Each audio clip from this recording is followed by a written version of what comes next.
Siempre ha habido para mantener este conocimiento una tradición que se establece desde los primeros, los adis, con aquellos que están abocados a su estudio, que son los discípulos. A estos primeros se les llama gurus. Se les llama gurus porque ellos entregan su vida a la enseñanza y asumen la responsabilidad de la vida de a quienes se les enseñan. Esa es la esencia de un gurú.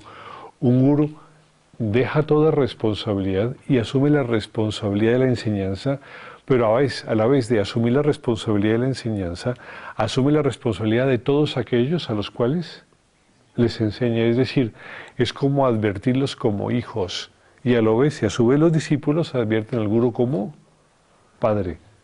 Esa relación, evidentemente, esa especie de cofradía que se presenta de esa manera, se da a través de un sitio que se suele llamar el ashram.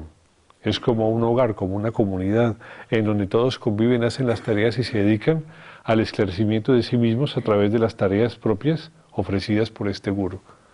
¿Sí? Eso es lo que hacen esencialmente los gurús. Y se define a un gurú como Shrotriyana Brahmanishtan Guruhu, es decir, un gurú es el que ha tenido la visión de Dios y que conoce las estructuras, las tradiciones y los libros sagrados. Mientras un gurú no tenga la experiencia en Nirvikalpa Samadhi de manera profunda, mientras un individuo no tenga la experiencia en Nirvikalpa Samadhi de manera profunda y conozca los textos fundamentales y básicos, los shrutis, respecto a los cuales se desencadena y se desarrolla la filosofía de aquello que estudia, ese personaje no puede ser maestro o no se lo considera como maestro. Sin embargo, hay ciertas tradiciones que la maestría no se da por esa condición, sino se da por linaje. Es decir, hay por ejemplo en que el anterior maestro designa al siguiente, como es por ejemplo en el budismo zen, ¿no? O hay tradiciones en India en las que el hijo del maestro asume el rol de maestro cuando éste desaparece, que ocurre mucho por ejemplo con los shiks, ¿sí? Y ahí entonces que la tradición se da de diferentes maneras, es decir, la condición de seguimiento se da de diferentes formas. En el Vedanta esencialmente se da a través de lo que se llama el conocimiento de Brahman, el conocimiento del absoluto, y la percepción y el conocimiento de los libros sagrados. Si esto no se da, no se puede ser gurú, no se puede ser maestro. Y cuando se acepta la condición de maestro, cuando se acepta la condición de llevar a las almas y encaminarlas y convertirse en padre de todas ellas, pues toca tener la experiencia previa, porque si no, ¿dónde se las lleva? A diferencia de esto son los ñanis. Los ñanis no son gurús. Los ñanis no actúan como gurús. No suelen actuar como gurús. No. Más actúan como gurús los rishis, es decir, como karmanishtas. Pero los ñanis evitan asumir cualquier responsabilidad con el género humano y solo adquieren responsabilidad con el conocimiento que se enseña. ¿Estamos? Porque a los ñanis lo que les gusta es sannyasa, lo que les gusta es renunciación, lo que les gusta es no mucho lío, no mucho problema, que suban a las cuevas donde ellos están los discípulos y que después de que se enseñen que se vayan, que sigan allá. ¿Sí? El ñani opera bajo otra condición, una condición mucho más desapegada del género humano. Los ñanis no generan, por ejemplo, ashram. Estos ñanis, que son los que le enseñan a Ada del Bhagavad Gita, ellos vivían en cuevas en la montaña. Y en algunas ocasiones subían algunos de los moradores de las aldeas cercanas a hablar con ellos, a comentarles sus problemas. O a veces llegaban inclusive algunos letrados, algunos conocedores de las escrituras, a pedir consejos sobre una palabra del Bhagavad Gita o sobre qué significaba un concepto de algunos de los Prakarana o de los Upanishads, ¿sí? Eso que se suele llamar como los letrados, los eruditos, ¿sí? ¿Cómo se les llama? Pandits. Entonces llegan pandits de universidades, parquean su Mercedes-Benz, está el otro en taparrabos allí, en el doti, y le enseña 2, 3 cosas y se van.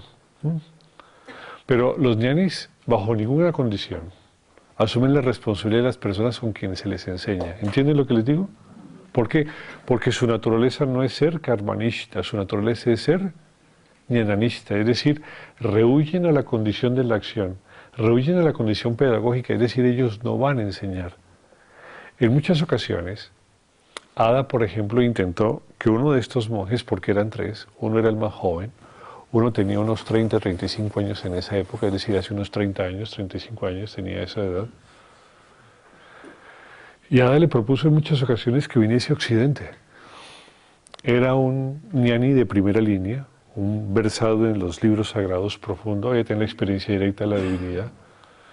El maestro de Ada se lo había presentado para que le enseñase Vedanta, porque si no es así, ¿quién aprende Vedanta? Eso es un lío, sin alguien que le enseñe. ¿Quién se mete en ese mundo interior, no? Y esculca lo que hay allí para darle orden. Eso no es tarea de una vida, toca que sea una persona absolutamente dada a esto para que se pueda lograr, ¿no? De resto, pues toca que alguien enseñe. Ada empieza a aprender con estos personajes, con estos tres personajes, y Ada lo invita en reiteradas ocasiones a que vaya a Occidente, a que vaya a Argentina y a que pase por toda América, a inclusive ir a Europa y dar vueltas, ¿no? Y dar conferencias, charlas, porque eso es lo que hacen estos personajes. Y él renuentemente siempre decía que no había manera de que él saliese de India, que él no estaba para eso, que su naturaleza era otra, su naturaleza era la renunciación y no tenía tiempo, ni le gustaba, ni tenía ningún interés en salir de India. Nunca quisieron salir de India. Son personas más bien oscas, parecen oscas, ariscas, como las gallinas, que no se dejan coger, no se dejan agarrar. ¿Sí? Y viven en su propio mundo, el mundo de la renunciación, el mundo de las pocas cosas que poseen. Personajes como Sankaracharya son absolutamente especiales y espectaculares, dense en cuenta, no ha nacido otro más en 1500 años, en 1300 años no ha nacido otro personaje más así. Es decir, un ñani que tenga la capacidad pedagógica, la fuerza de sí mismo de reconocerse, de tener un maestro con la libertad interior, al que se le haya sido transmitido el conocimiento y que haya podido, a través de su propia experiencia, llevarlo, impartirlo y mandarlo en toda India, ¿no? No es común, no es frecuente. No es frecuente en el Vedanta Advaita que hayan rishis. No es común, ¿no? Es común que hayan ñanis. Aún en India todavía hay ñanis, todavía hay conocedores de Brahman. Aún todavía los hay. Hay muchos conocedores de Brahman todavía, en cuevas, aislados. Son renunciantes que no dan acceso nunca a nadie. Pero están allí, ¿no?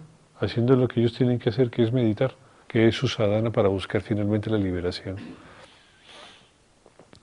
Esta relación entre maestros y discípulos, en lo que es el nivel de los gurús, se ha dado desde siempre y se seguirá dando desde siempre, porque de una u otra manera el hombre tiene el anhelo de llegar siempre a un lugar mejor, a la búsqueda de la felicidad. Y cuando empieza a mirarse a sí mismo, nota que hay una condición metafísica que le es falta y a través de la cual, mediante su desarrollo, puede lograr tal vez eso que no posee. Esa felicidad, esa gratitud, esa quietud, ese silencio, ese no movimiento que su mente requiere o que su vida anhela. En Occidente, cada vez más personas inquieren, buscan al respecto de la búsqueda, buscan al respecto de la condición metafísica. Y hay, de todas las culturas, tradiciones que les aportan a las personas aquí en Occidente respecto a lo que es la búsqueda interior. Porque desafortunadamente aquí la búsqueda interior pues está un poco anquilosada, debido a que la tradición metafísica pues no es muy viva, no está muy fuerte, no es muy activa.